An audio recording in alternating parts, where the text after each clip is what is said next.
Kaşanlığı saklavı türünde Dağıstan'ın Atqanağın Başkırtıstan'ın Xalq artistka Liliya Biktimirova. Liliya Biktimirova.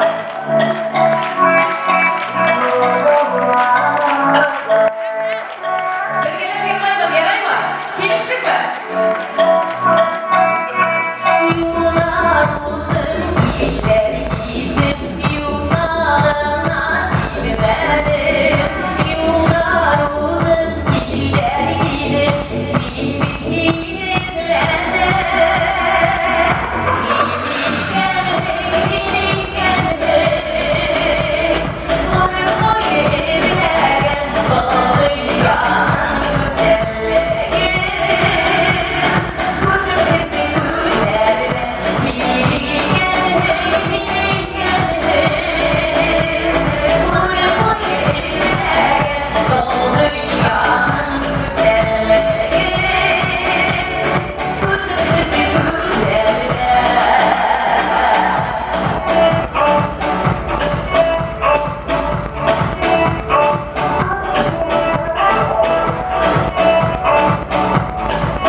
Ey rahmet!